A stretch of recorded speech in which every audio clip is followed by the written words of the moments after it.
Hello friends, welcome to Vacancy Vista. Railway recruitment board तरफ आसी 3058 T vacancy. ये video आम देखा से वैकेंसी एज क्वालिफिकेशन सैलरी पुनी सिलेक्शन प्रोसीजर कौन रही। चलते वीडियो को आम स्टार्ट करवा।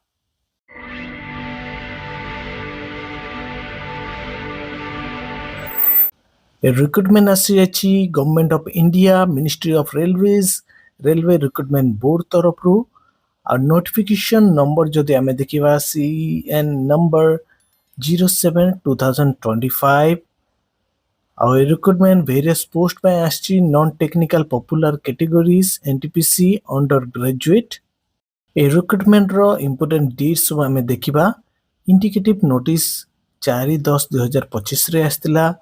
Opening date of online application आज टू स्टार्ट हो 28/10/2025 रु।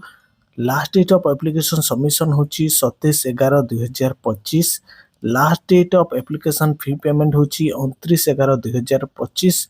मॉडिफिकेशन विंडो एप्लिकेशन करेक्शन पुणी पेमेंट ऑफ मॉडिफिकेशन फीस आपण माने करि परिबे 30/11/2025 रु 9/12/2025 मध्य रे।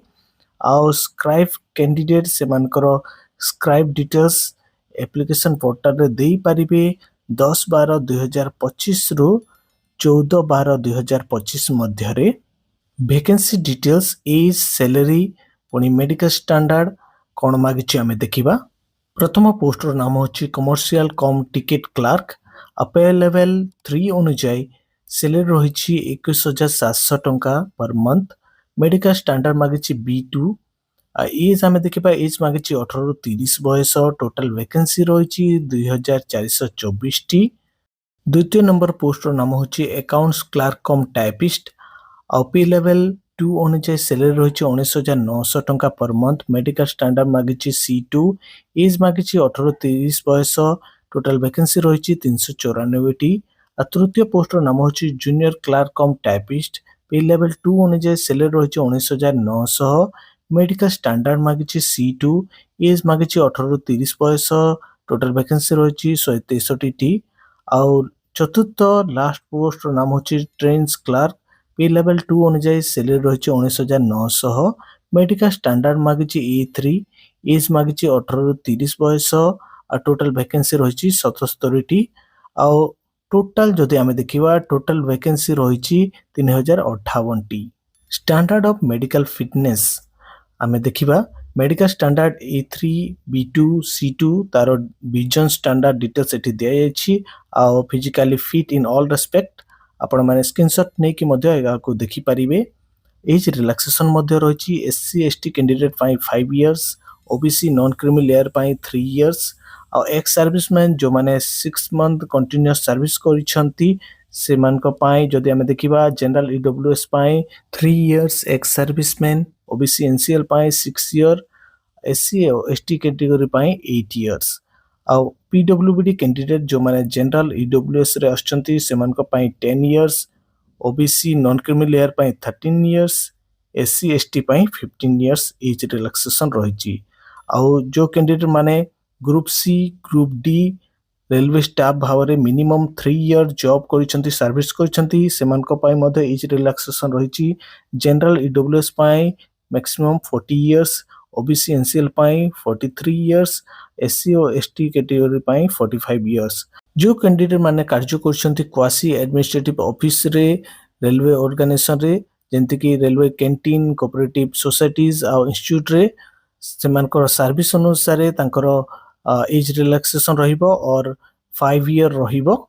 महिला कैंडिडेट, विधवा जो माने डाइवोर्स नेछंती पुनी जुडिशियली जो माने सेपरेट हेछंती पुनी बाही नाती से वाला कैंडिडेट पाई जनरल EWS पाई 35 इयर्स, OBC NCL पाई 38 इयर्स, SC एवं ST पाई 40 इयर्स एज रिलैक्सेशन रहिछि। एजुकेशनल क्वालिफिकेशन कोन मागिछि ई पोस्ट पाई हमें देखिबा। Commercial cum ticket clerk post पाई एजुकेशनल क्वालिफिकेशन मागिछि 12 पास और इट्स इक्विवेलेंट एटलीस्ट 50% मार्क थिबो। ता सहित जदि आपनकर हायर स्टडी करिसंती +3 बा मास्टर डिग्री करिसंती ई पोस्ट पाई मध्ये अप्लाई करि परिबे। Accounts clerk cum typist post पाई एजुकेशनल क्वालिफिकेशन मागिछि 12 पास और इट्स इक्विवेलेंट एटलिस्ट 50% मार्क थिबो 12th रे ता सहित जदि हायर क्वालिफिकेशन अच्छी मध्य अप्लाई करि परिबे ए पोस्ट पाई ता सहित मागिछि टाइपिंग प्रोफिशिएंसी इन इंग्लिश और Hindi on computer junior clerk cum typist post पाई एजुकेशनल क्वालिफिकेशन मागिछि 12th पास और इट्स इक्विवेलेंट एटलिस्ट 50% मार्क थिबो 12th रे ता सहित जदि हायर क्वालिफिकेशन अच्छी मध्य आपण माने अप्लाई करि परिबे ए पोस्ट पाई आउ टाइपिंग प्रोफिशिएंसी मागिछि इंग्लिश एवं हिंदी लैंग्वेज रे ऑन कंप्यूटर चतुर्थ पोस्ट रो नाम होछि ट्रेन्स क्लर्क ए पोस्ट पाई एजुकेशनल क्वालिफिकेशन मागिछि 12th पास और इट्स इक्विवेलेंट एटलिस्ट 50% मार्क थिबो 12th रे जो मानकर हायर क्वालिफिकेशन अच्छी ए जॉब पाई मध्य अप्लाई करि परिबे एग्जामिनेशन फीस केते कोन रहिछि हमें देखिबा जो कैंडिडेट माने SC ST ex serviceman PWBD female transgender minorities और इकोनॉमिकली बैकवर्ड क्लास रे आछंती से मानक पाई एग्जामिनेशन फीस रहिछि 250 टंका आउ जो माने फर्स्ट डे सीबीटी एग्जामिनेशन देबे से मानकर बैंक अकाउंट को 250 टंका रिफंड हे जिवो पुणी जो कैंडिडेट माने जनरल एवं ओबीसी कैटेगरी आछंती से कैंडिडेट मानक पाई एग्जामिनेशन फीस रहिछि 500 टंका आउ जो कैंडिडेट माने फर्स्ट डे सीबीटी एग्जामिनेशन देबे से मानकर बैंक अकाउंट को 400 टंका रिफंड हे जिवो ओनली जो कैंडिडेट माने first day CBT examination appear करिवे बा देबे से मानकर बैंक अकाउंट को पैसा रिफंड हबो एग्जामिनेशन फीस रिफंड पाइबा पई आपन को निजरो बैंक रो नाम पुणी name of account holder account number IFC code प्रत्येक विषय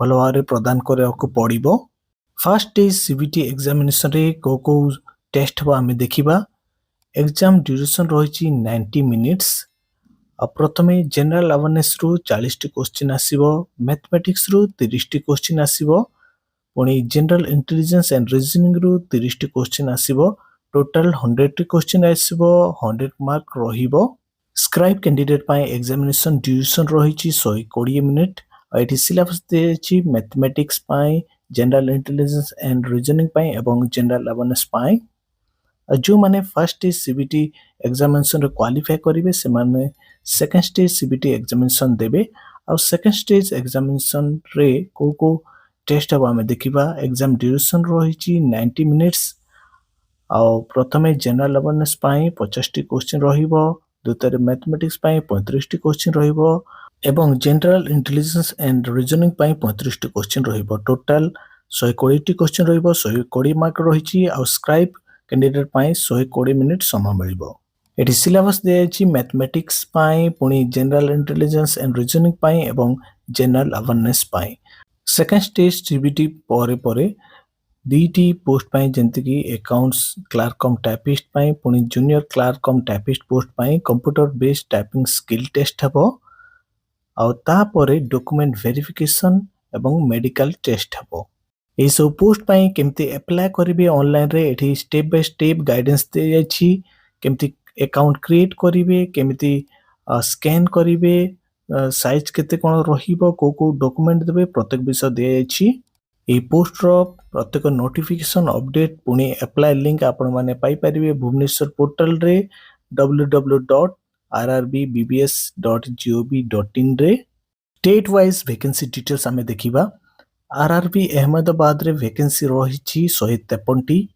आरआरबी अजमेर रे वैकेंसी रहिछि 116 टी आरआरबी बेंगलोर रे वैकेंसी रहिछि 54 टी आरआरबी भोपाल रे रहिछि 123 टी वैकेंसी आरआरबी भुवनेश्वर रे 18 टी वैकेंसी रहिछि आरआरबी बिलासपुर रे 69 टी वैकेंसी रहिछि आरआरबी चंडीगढ़ रे 24 टी वैकेंसी रहिछि आरआरबी चेन्नई रे 80 टी वैकेंसी रहिछि आरआरबी गोरखपुर रे 173 टी वैकेंसी रहिछि आरआरबी गुवाहाटी रे 135 टी वैकेंसी रहिछि आरआरबी जम्मू श्रीनगर रे 137 टी वैकेंसी रहिछि आरआरबी कोलकाता रे 469 टी वैकेंसी रहिछि आरआरबी मालदा रे 196 टी वैकेंसी रहिछि आरआरबी मुंबई रे 494 टी वैकेंसी रहिछि आरआरबी मुजफ्फरपुर रे 39ଟି ଭେକେନ୍ସି ରହିଛି।